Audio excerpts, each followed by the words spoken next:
Hey guys, Trevor here with eCommerce Paradise, and today's episode I want to talk about what the best dropshipping products are for high-ticket dropshipping and some niche selection tips that you understand how to go about choosing a niche and what types of niches there are out there to choose from. So first, if this is your first time watching the channel or listening to the podcast, you can get my free niches list at ecommerceparadise.com/niches. It'll kind of give you an idea of what niches are out there. It also includes a free training with that and an offer for my niche hacks course.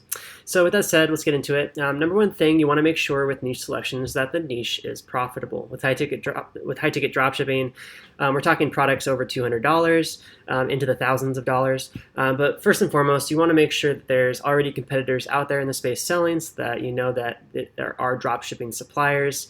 These websites should be online only, not having a physical retail storefront, so you know their suppliers do dropship for them.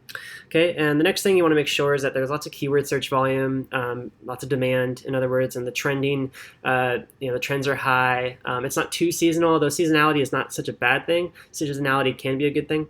And you also want to make sure that when people are on the ads, like when the stores are in the ads, those stores look new. They don't look super old, because the older the store looks, the more likely it is that in that industry that there's been some online sellers for a long time. They've probably established some special relationships with the suppliers. So it might be kind of hard to break into that industry. So the newer the sites that are in the ads, the better. These are just kind of things that I found over time that help hacking into a niche in the very beginning. This is for beginners when you're just getting started. The next thing you want to do is you want to make sure once you've found a list of profitable niche ideas, profitable products, that you really start thinking about the actual target market you're reaching out to. Okay, so you want to make sure that they have enough money to afford the products, that they're wealthy individuals. You don't really want to work with niches where you're serving people that are kind of broke or like young and fickle. So, your experience will be a lot better with a drop shipping store if you're working with people that have more money to spend, more disposable income, that kind of thing. But also, you want to work with passion-based niches, markets of people that are very passionate about what they're selling or about what they're buying. And of course, to match that, you also want to be very passionate about the niche that you're selling. But as far as passion niches go, consider things like hunting or things like, hobbies, other hobbies like, bicycle riding, skateboarding, things like that, surfing, snowboarding, rollerblading, skydiving. I don't know. You can think of any kind of hobby related kind of thing. Then those people are really passionate about that product, and it's a great niche to serve because they're going to be looking for information online. They're going to be more likely to buy online. It's less likely that those products are available in big box stores because they're a little bit more unique. And so it's going to take a specialized service to sales professional to sell it, and that can be you. And so, of course, you want to make sure that you are also passionate about that niche. So if you're going to sell like hunting bows online or something like that, make sure you're a hunter. Don't just try to sell hunting bows and you know nothing about hunting unless you're willing to learn about it. But for me, like when I first got started, I chose bicycles because I love bicycles, and there was this one particular type of bicycle that kind of caught my eye. When I was a kid, I used to ride BMX and stuff like that, but I wasn't really into BMX like people that are into BMX are like really into BMX. And it was road bikes, commuter bikes, but also fixed gear bikes. And I really like fixed gear bikes because they're like this old style of bicycle, and they're really fun. They're really lightweight. And they're easy to commute back and forth to school with and stuff. So I started selling those. Lo and behold, of course, the target market is young kids. So it wasn't the best market to sell to. But I was passionate about the products, and I did what was necessary to sell them really well. And I sold a ton of them. But I had to move out of that niche because of the target market.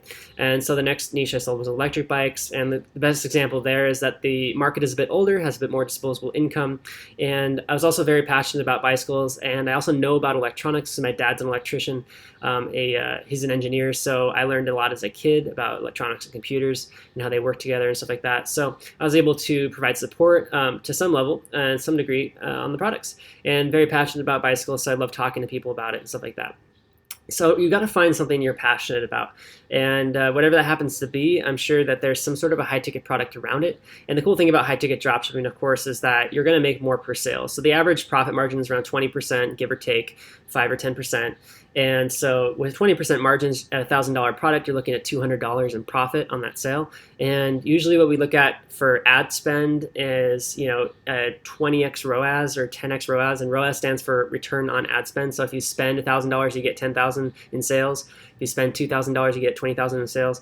Or a 20x ROAS, you spend 1,000, you get 20,000 in sales, which is really good. So over time that can improve with optimization, but in the beginning you want to at least be putting in $50 a day or something like that, $30 to $50 a day, and making $200 a day. And with that, you'll have a net profit that's substantial, so you can reinvest into your business until you're at a level where you can start taking a net profit as income.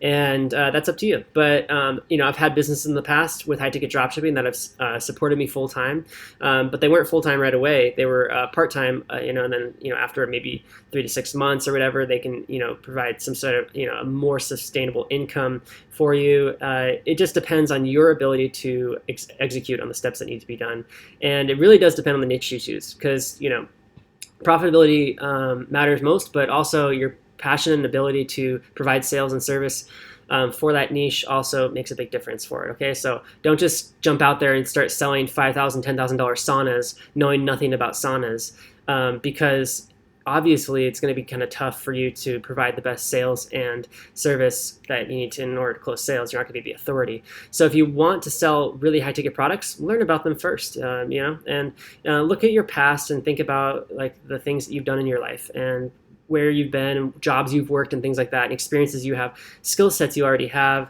And try to consider selling something to do with skill sets you already have, because that'll give you a really big head start.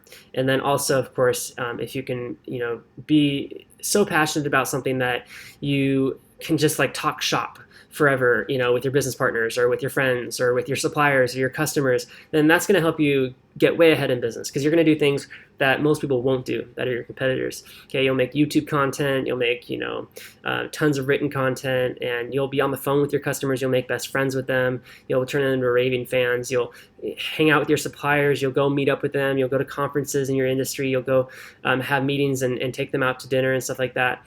You'll do things in your industry that most of your competitors won't be doing, and so you'll have a big leg up on them in the competition, and you'll probably get better pricing, and you'll have access to like big deals that they're promoting and stuff like that, and all sorts of extra bonuses, and you'll just have a better time running your business. You'll find more fulfillment out of it too. So I hope you found this video and podcast helpful. If you, again, are interested in learning more about niche selection, go to my free niches list and training at ecommerceparadise.com/niches. And if you want to get started with high ticket dropshipping, I highly recommend my mini course that's also free. It's called High Ticket Dropshipping Secrets. It's at https://ecommerceparadise.com/secrets. I don't know why I did the HTTPS thing, because I type it out so much probably. But yeah, you can get the free mini course there, and it's where I talk about location independence, talk about the mindset you need for success, and my blueprint for profitable high-ticket dropshipping, where you can launch in 30 to 60 days and start seeing lots of sales. My course that I built out, the masterclass, is actually really, really in-depth, and it provides way more information than most courses out there. So most courses, they keep things simple, and they tell you don't think too much, just do the work.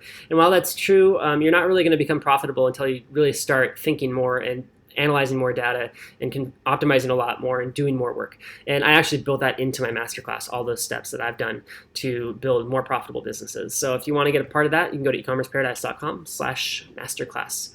Thanks for listening, guys. Make sure to leave a review of the podcast on iTunes, ecommerceparadise.com/podcast, and leave a comment below if you're watching on YouTube. Let me know where you're from and what your ambitions and goals are with high-ticket dropshipping, what kind of lifestyle you want to live.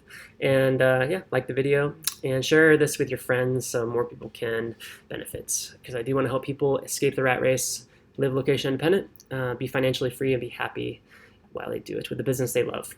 All right, guys, thanks for watching, listening, and I'll see you in the next episode.